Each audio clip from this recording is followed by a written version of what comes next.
Dando continuidade à sequência aqui de aulas, eu vou falar agora sobre o espaço de Hilbert, que basicamente ele tem tem quase a mesma definição do espaço euclidiano, porém tem algumas coisas específicas que nos ajudam a trabalhar com a mecânica quântica.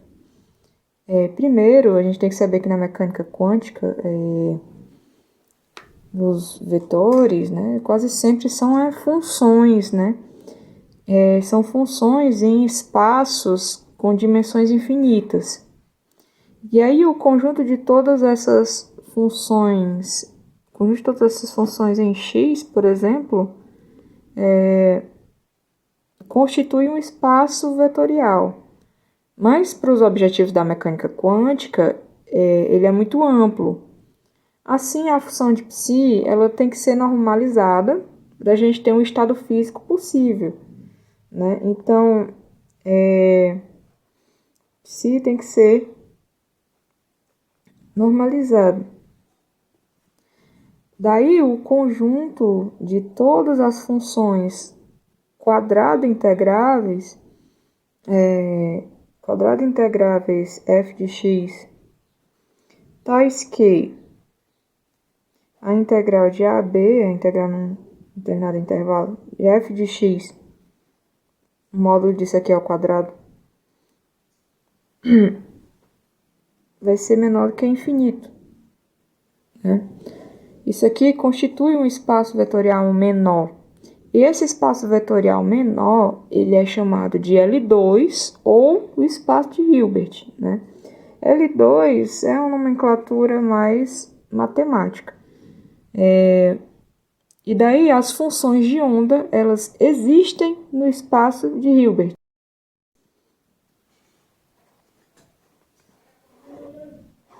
E aí, nós temos uma definição. E temos o conceito, né, a definição. Um espaço vetorial munido com uma estrutura adicional do tipo produto interno é denominado um espaço produto interno. Um espaço com produto interno que é completo com respeito à norma induzida pelo produto interno é denominado espaço de Hilbert. Dentro desse conceito, a gente tem que remeter muito à álgebra linear. Então, isso acontece porque a álgebra linear ela sempre vai estar presente na mecânica quântica, né? Pois o espaço matemático, onde ocorrem os fenômenos quânticos, é o espaço de Hilbert, que é um espaço vetorial. E o espaço vetorial é regido pela álgebra linear, né? Em outras situações, os espaços vetoriais, eles são sobre os reais. São sobre os reais. Só que na quântica, eles são sobre os complexos. Todo espaço, ele tem seus elementos. Nos espaços vetoriais, a gente tem os vetores. Então, sendo V um espaço vetorial sobre C, né, sobre os complexos, com o produto escalar,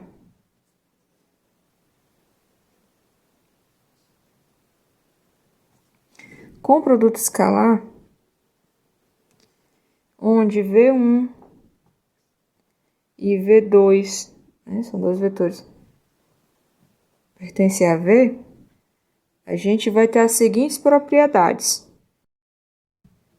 Primeira, se V1 pertence a V, esse espaço vetorial, e V2 também pertence a V, então a soma dos dois também pertence a V. Mais pra frente eu vou falar um pouco sobre essa notação. Quando esse V1, que é a representação de um vetor, está entre esses dois símbolos aqui, ele é chamado de ket. Aí vamos para a propriedade 2 de um espaço vetorial. Segunda propriedade é que o ket, né, V1 e ket V2 é igual a V2 mais V1. Essa é a propriedade comutativa, né, que também a gente vê bem inicialmente nos cursos de exatos, né, em geral. Aí a propriedade 3, o que a gente tem na propriedade 3, né? Se a gente colocar um parêntese aqui, V2, V3, e do outro lado V1, V2, né? A gente vai ter essa igualdade aí porque nós temos a propriedade associativa. A propriedade 4, né? A gente tem aí o zero mais um vetor, né? O vetor nulo, no caso, vai resultar no próprio vetor. Posteriormente, vamos para a propriedade 5. A propriedade 5, ela trata do elemento oposto, né? A gente tem aqui o cat menos V1, né? Quando a gente tem um elemento como esse e faz essa soma, a gente vai ter um resultado zero, né? Que vai definir o elemento oposto.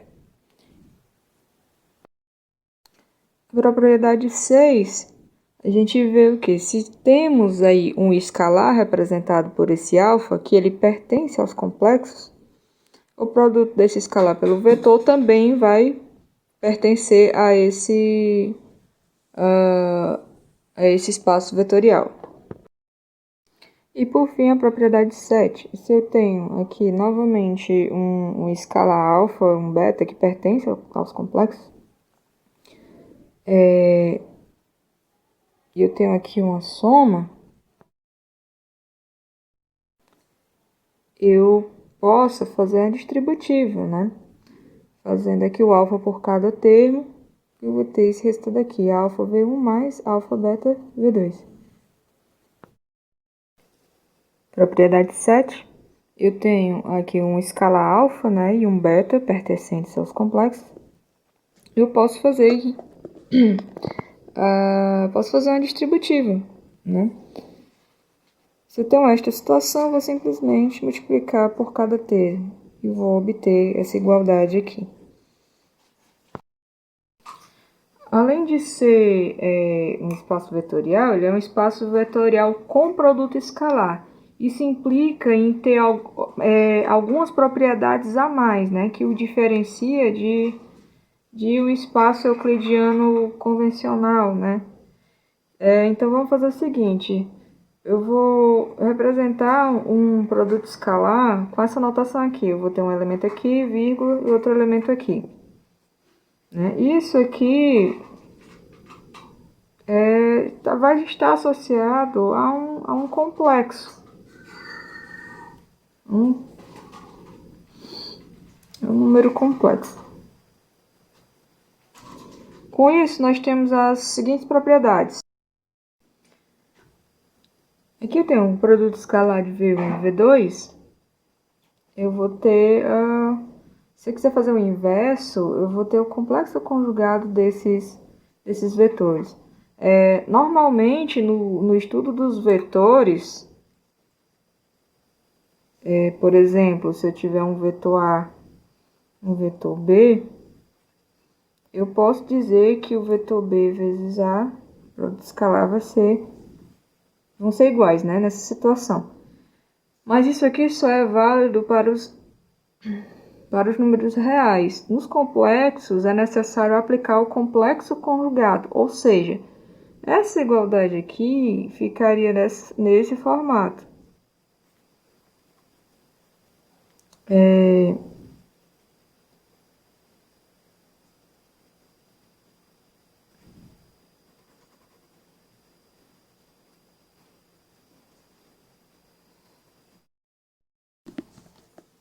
Além dessas 7 propriedades, esse espaço vetorial ele tem mais 3 referentes ao fato de ter produto escalar envolvido. Vamos considerar o seguinte, se eu representar uma operação dessa forma, onde esses pontos serão 2 elementos, né? Esses 2 elementos, quando eu faço produto escalar, eu vou ter uma associação número complexo, já que eu estou num espaço dentro dos complexos. Então, indo para a primeira propriedade, o que acontece diferente? Se eu tenho um produto escalar em V1 e V2, ele não vai ser igual ao produto escalar dentro dos reais, que convencionalmente, se eu inverter a ordem, vai ser a mesma coisa. Nesse caso aqui, se eu tiver só um exemplo, se eu tiver aqui o vetor A e o vetor B e resultar em C, o que vai acontecer? Como estamos dentro dos complexos, eu não posso somente inverter, que vai dar um certo resultado. Se eu inverter isso daqui, fazer B, vetor B vezes vetor A, escala A, o meu resultado vai ser o complexo conjugado de C. Né? Isso é o que diz a primeira propriedade. A segunda propriedade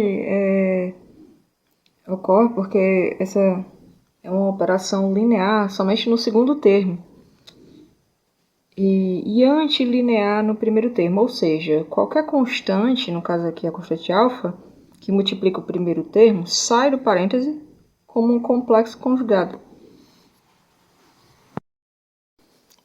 Escrevendo melhor aqui, isso significa que essa operação ficaria nesse formato, alfa V1, V2, ficava o alfa, complexo conjugado,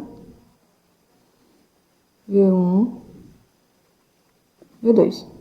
Assim fica melhor. E por fim, a terceira propriedade, o produto escalar entre V1 e ele mesmo vai ser maior ou igual a zero. E será igual a zero se, no caso V1, for igual a zero. Resumindo, né, essas são definições para o espaço vetorial nos complexos e para o produto escalar. Mas até o momento está sendo usada a notação de Dirac, né? Para entender a notação de Dirac utilizada, vamos falar um pouco sobre bases em um espaço vetorial, né? Porque essa notação ela é abstrata e normalmente vetores eles são representados por matrizes. Então entender as bases ajuda a entender qual é a relação da notação de Dirac com a tradicional de matrizes. Bem, vamos considerar aqui um espaço vetorial V de dimensão 3, né?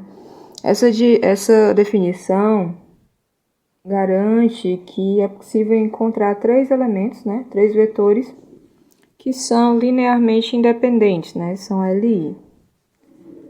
E aí, por uma questão prática para quântica, né? Os vetores que servirão como base, eles não são apenas linearmente independentes, como também tem que ser ortonormais, né? Então, qual a definição de ortonormais? São vetores que eles são perpendiculares uns aos outros e de módulo 1.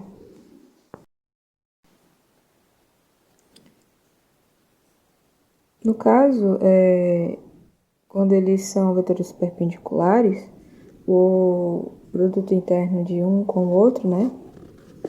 Sugerindo que eu tenha um vetor 1, 2 e 3 de forma nominal, tá? Esse 1, 2, 3 é uma forma nominal. O produto interno entre 1 e 2, 1 e 3 e 2 e 3 vai resultar em 0.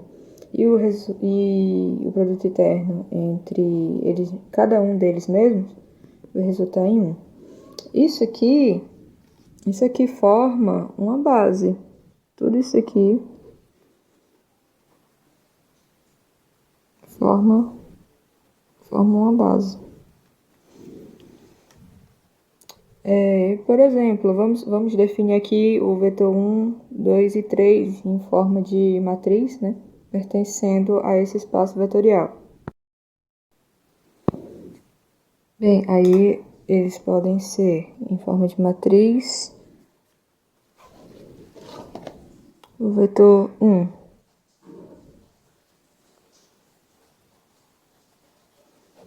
1, 0, 0.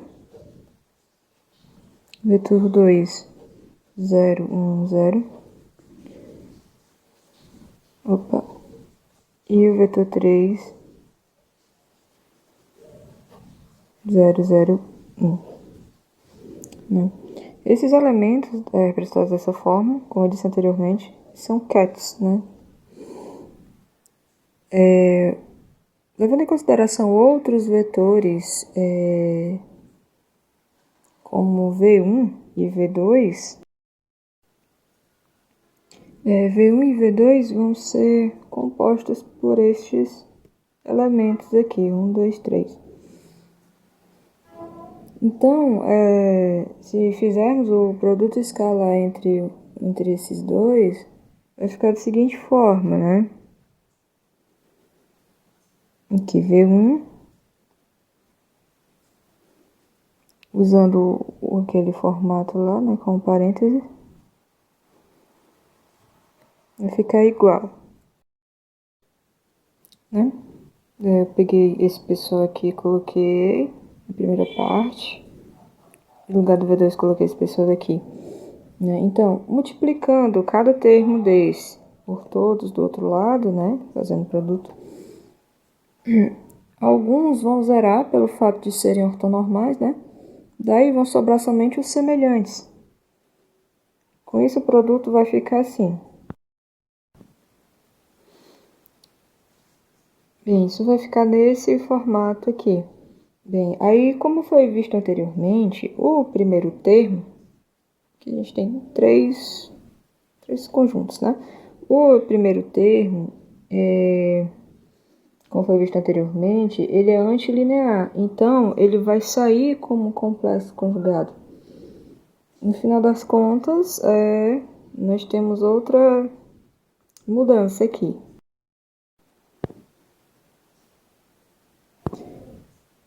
Então, esse alfa complexo conjugado, beta também e gama também. Esses dois ficaram neste formato aqui, e como foi visto antes também, o módulo deles, né, no caso, vai ser 1 de cada um deles. Isso aqui é 1, isso é 1 e isso é 1. E daí nos resta apenas alfa estrela A mais beta estrela B mais gama estrela C.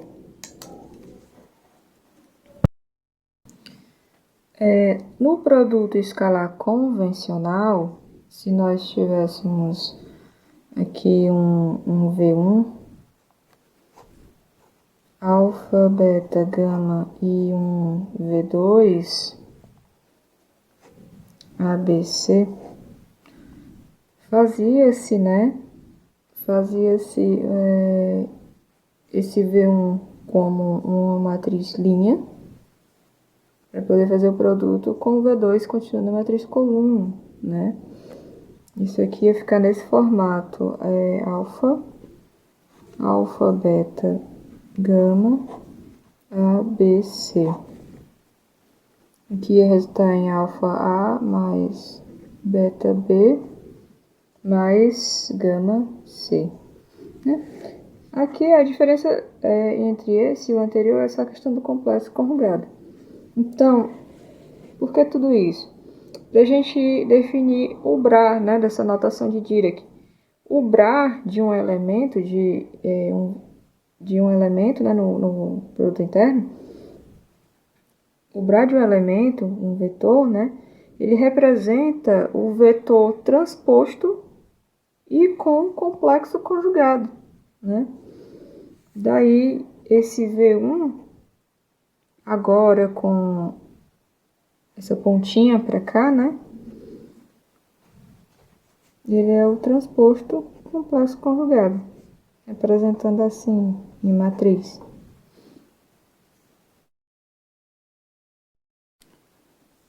Bem, definimos o produto interno de duas funções, sendo essas funções f de x e g de x, né? Conforme que se segue aqui, então, de acordo com o que já definimos. anteriormente.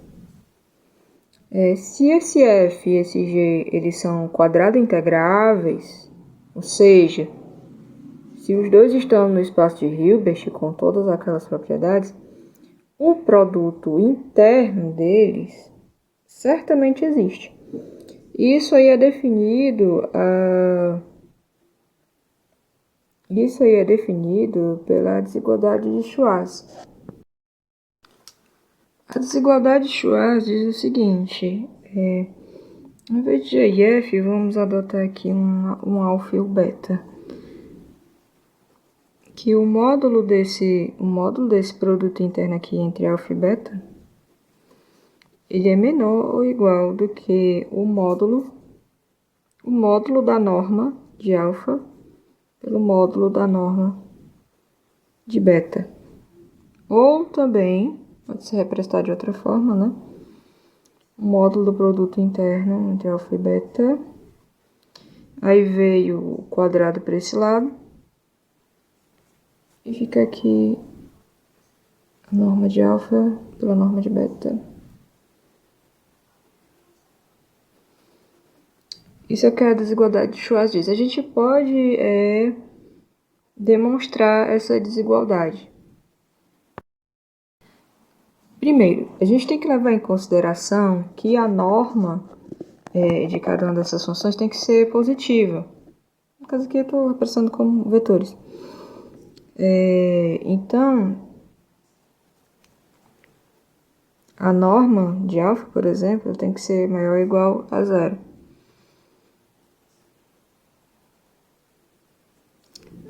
Até porque se o módulo da norma de alfa é igual a isso aqui, ó. A norma ou o módulo é representado assim, então isso aqui é maior ou igual a zero. Assim, se a gente levar para as funções de ondas representadas por π, né? A integral de π estrela alfa, o π estrela... Opa, que não é estrela. π estrela alfa, π alfa, dx, ele vai ter que ser positivo também, né? Fazendo uma comparação aqui para a função de onda.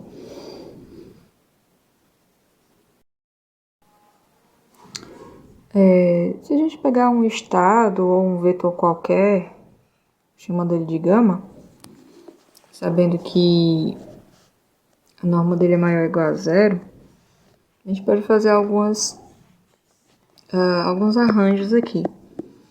Vamos fazer com que gama, com que esse estado, ele seja uma combinação linear entre alfa e beta, né? Vou fazer aqui uma combinação linear. Então, esse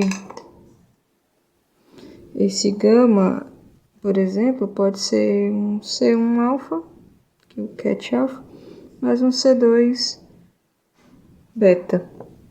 Se eu multiplicar estes dois lados pelo brad alfa, eu vou ter o seguinte: alfa cat de gama vai ser igual a C1 alfa mais C2 alfa beta. Eu posso fazer a mesma coisa aqui com o gama e o beta. Eu vou multiplicar os dois lados por beta, vai ficar beta gama,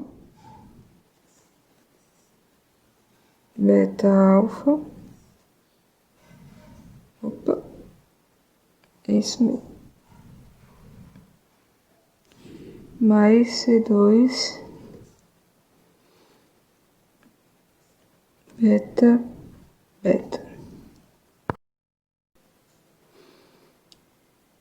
E por fim, vamos fazer gama por ele mesmo. Gama. Isso aqui é maior ou igual a zero. E ficaria assim, no caso. Um bracket dele, ele vai ficar C1. Já vou aqui colocar o asterisco.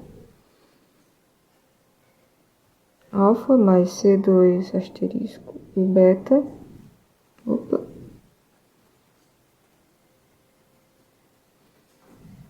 vezes C1,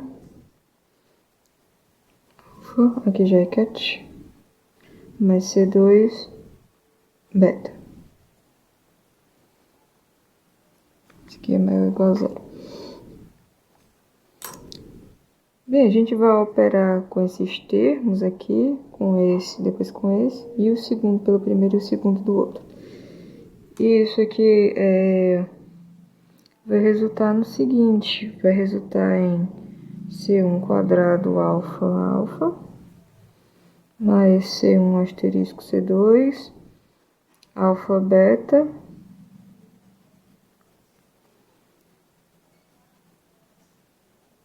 mais C2 asterisco C1, beta alfa, mais C2 ao quadrado, beta, beta, isso é maior ou igual a zero. Bem, reorganizando esses termos, esse aqui permanece no início. Eu peguei esse termo e trouxe para cá. Aqui a gente tem este termo. Esse aqui a gente pode representar de outra forma, certo? Se a gente inverter, a gente pode colocar o asterisco fora, né, e representar de outra forma. Aqui tá parecendo um dagger, mas é um asterisco, certo? Parando por aqui, a gente pode supor, escolher, né, um valor de gama, onde esse gama, né, lá do início, ele é perpendicular a alfa. Se ele é perpendicular a alfa, ele implica no seguinte, né, que se eu tenho um produto interno aqui, entre alfa e gama, ele vai ser igual a zero, eles são ortogonais. Então, vamos lá, o produto interno entre alfa e gama é igual a zero, e esse produto, anteriormente, a gente viu que ele é C1 alfa alfa mais C2 alfa beta. Deixando só aqui até o zero, nós podemos deixar em evidência o C1, por exemplo. Deixando em evidência C1, nós temos que ele é igual a menos alfa beta multiplicado por C2 dividido por aqui o produto interno entre alfa alfa. Isso aqui vai nos ajudar a fazer algumas substituições nessa definição aqui. Portanto, para continuar a substituição, aqui a gente tem o C1, né? Então, quem seria C1 ao quadrado? C1 é o quadrado do módulo de C1, quadrado do módulo de C1, vai ser aqui esse conjugado vezes C1. Como a gente tem essa definição aqui, vai ficar da seguinte forma. Vou fazer aqui um colchete. Menos alfa beta. Essa parte aqui é o complexo conjugado. Alfa alfa. Isso aqui a gente vai multiplicar, só com a diferença que não é conjugado.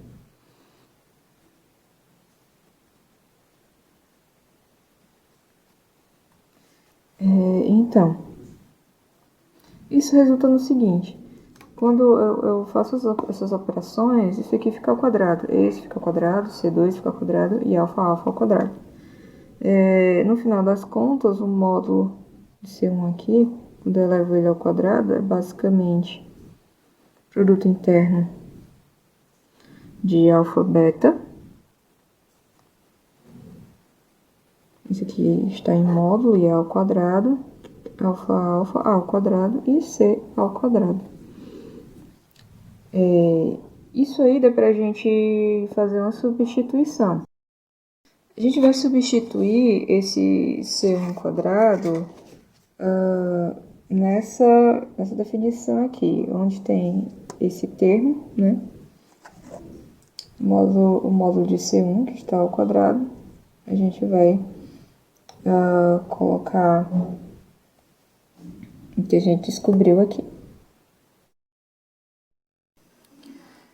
Depois dessa definição, né, substituindo aqui, nós vamos substituir C1 ao quadrado, mas também podemos substituir só C1.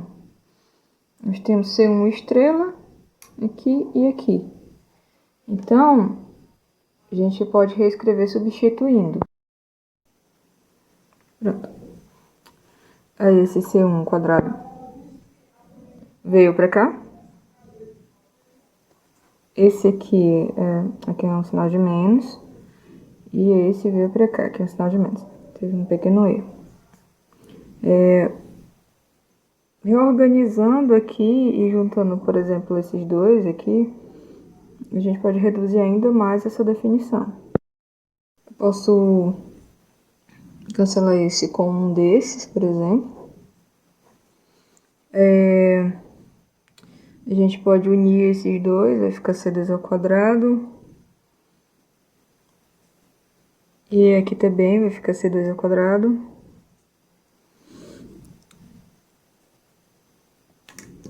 Reescrevendo tudo vai ficar da seguinte forma.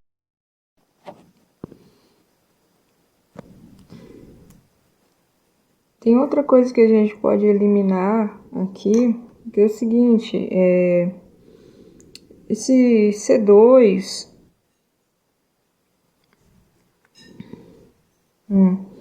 ele se encontra em todos os termos, né? A gente tem C2 aqui, C2 aqui, C2 aqui. A gente pode acabar eliminando ele porque a expressão é independente desse coeficiente. Além dessa independência, a gente pode multiplicar os termos pelo produto interno de alfa por ele mesmo, considerando que essa norma de alfa é maior que zero, né? Para alfa diferente de zero. Então, vou multiplicar todos os termos por alfa. Quando a gente multiplica tudo isso por alfa, a gente consegue se livrar desse termo aqui, desse e desse, né? E aí a gente fica com isso. Acabei esquecendo de tirar os termos, o C2, né? Que é independente deles. Então, essa coisa grande vai acabar reduzindo mais ainda. A gente fica com isso. Outra coisa aqui que a gente consegue se livrar é desse módulo quadrado do produto interno entre alfa e beta, que aqui ele é positivo e aqui a gente tem um negativo. No fim, fica essa norma de alfa, a norma de beta, norma de alfa, norma de beta, aí menos esse quadrado aqui, menos esse quadrado aqui, a gente pode passar para o outro lado, né? Mas vamos lá, só escrever aqui de novo. Organizando aqui isso e mudando o sinal, né, lá para o outro lado, a gente tem aqui finalmente vamos dizer assim, a comprovação da desigualdade de Schwarz. Aqui fica alfa,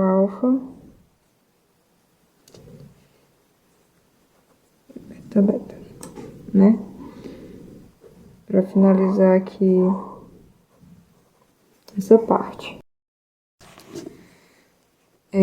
Se a gente estender a desigualdade de Schwarz para as funções, né? Para as funções de onda, vai ficar neste formato aqui, que é, no caso, o módulo de psi estrela, alfa psi de alfa, o psi de beta x, só tem um erro aqui, desculpa, não tem esse. Psi de alfa, psi de beta, ele vai ser menor ou igual às raízes, né? Aqui tá o quadrado, né? Do outro lado aqui tem raiz. A psi de alfa x psi estrela, psi de beta estrela, psi de beta. Daí, no final, na mecânica quântica, toda a informação de um sistema quântico está contido em um particular ket, né? Que a gente viu, um ket de psi, ou em sua projeção na base coordenada, que é o bracket, né? Que vai ser igual à função de onda.